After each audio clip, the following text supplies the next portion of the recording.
Kind of an odd situation with the calendar. I think it's been 9 days since that Tech game. Just Right. What have these last few days been like getting ready for Notre Dame? Really much needed opportunity to get healthy, both from a physical standpoint, and obviously we suffered a bunch of illness there for a while.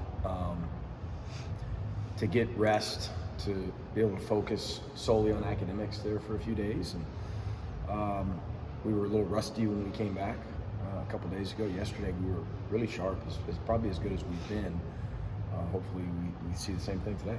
You talk about focusing solely on academics. Mm-hmm. Now there's no academics to worry about and solely on basketball. How big of an opportunity is that for your team to grow over the next couple of weeks? It's a great opportunity. It's something we talk about year in and year out. You know, we all want to be pros. Like all these guys want to be pros one day. And you know, in essence, over the next 3-4 weeks, that's what they are. They have an opportunity to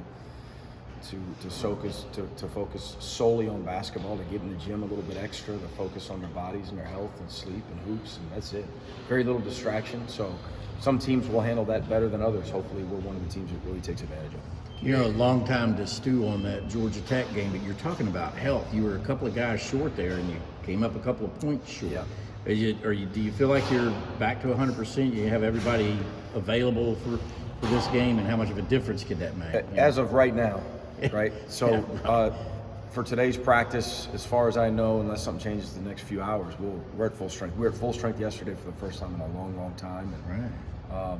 but you know, you do the best with what you've got, and the guys that played in Atlanta last week played well, and it was arguably our best performance. Came up a little short. I thought Georgia Tech played really well too. And it was a possession here, a possession there, a turnover, a missed shot, a mishap in his own responsibility, or a block out, or what have you. But could have gone either way, and I was proud of that performance. We got to build off it and continue to improve. Both Frank and Carrie both spoke about how much that one stung.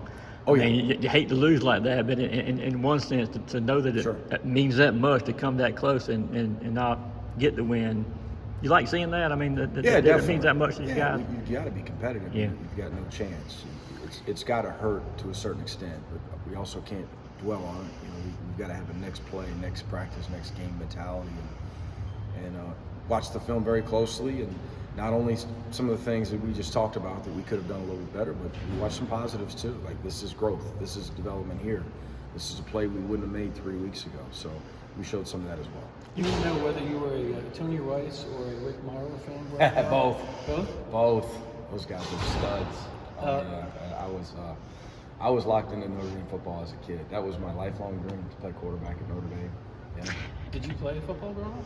I did, until I transferred to Jesuit High School from Orono High School in Maine to Jesuit High School in New Orleans, and learned quickly that when you're the third string freshman quarterback, you're probably going to focus on another sport.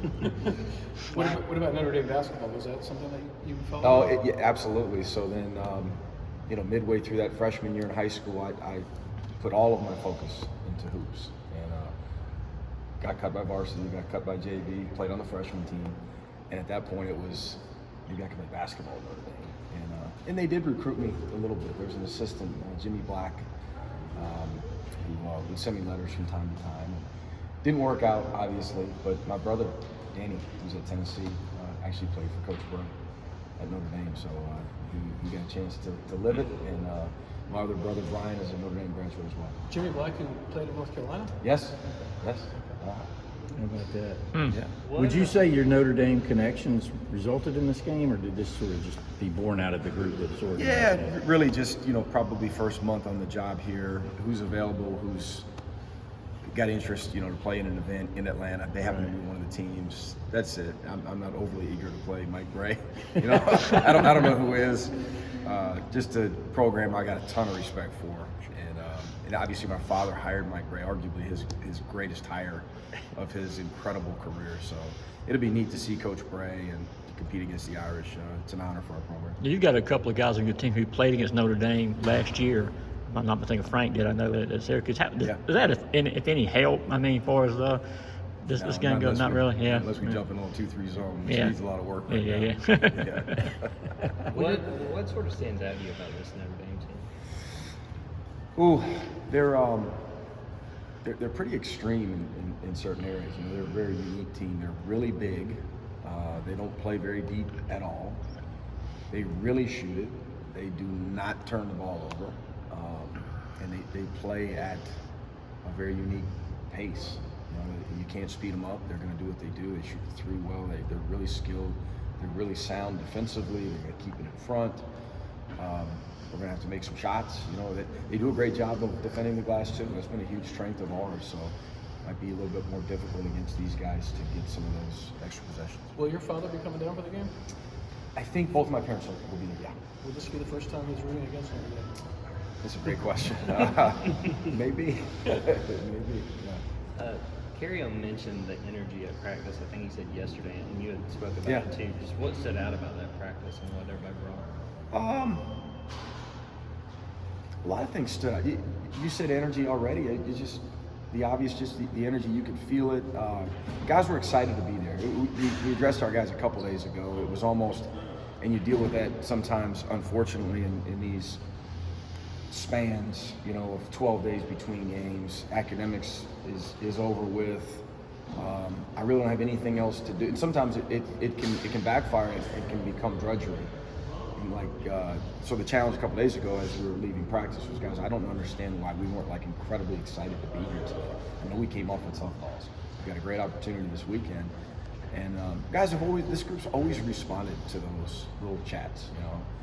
Whether it's amongst each other or it's staff to guys, or you know, we're all talking together.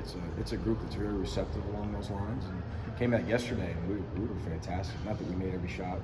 We did turn the ball over a few times, of course.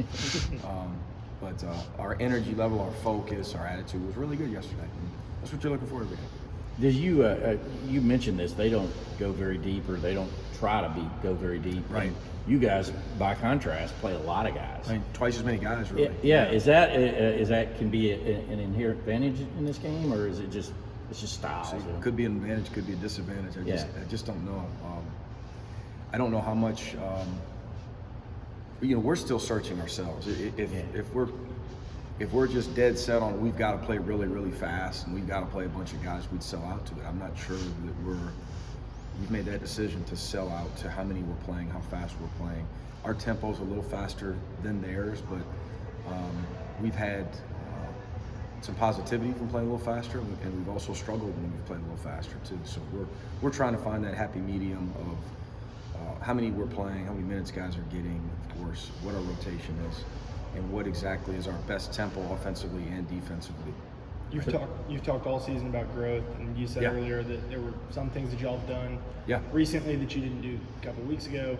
Where do you think that this team has grown the most, and where do you think they still can grow? Sure, offensive rebounding, defending the three, we're both, in both those categories, I want to say we're top 10 or near top 10 nationally. The glaring weakness with this team right now is not even close. There's not a close second, is our ball security, the decisions that we've made with the basketball. We had 8, I want to say, until the last 3 or 4 minutes at Georgia Tech, which gives you a chance to steal one on the road in the ACC. We have 3 or 4 down the stretch. You know, it's just both examples of what it could be. You know, and not that anything was perfect during those first 36 minutes. We were far from, again, our ceiling. Georgia Tech too. You know, it's early in the year for all of us, but that's the category that we've got to continue to improve. But there's others as well. You know, we threw out some zone, probably more than we wanted to, kind of in fear that how many guys were going to be available and all this, and it wasn't great. It backfired on us a little bit. We spent a little time trying to improve some zone. I don't know how much you can zone such a skilled team like Notre Dame, but who knows if you throw it out there or not. Got to improve with that. We got to improve with our transition defense. Our defensive rebounding has gotten better. Our overall execution, you know, I go back to turnovers. A lot of it is not early on. A lot of it you could kind of pinpoint emotional decisions, erratic decisions, overly competitive decisions in terms of I got to go make a play and I just went on a 5-0 run, just an incorrect. We can't. Since those have actually reduced a little bit, and now it's, if you study our numbers, it's incredible how many turnovers are just illegal screens or stepping out of bounds or, you know, just unforced decisions that should be a little bit easier to control and to fix. How important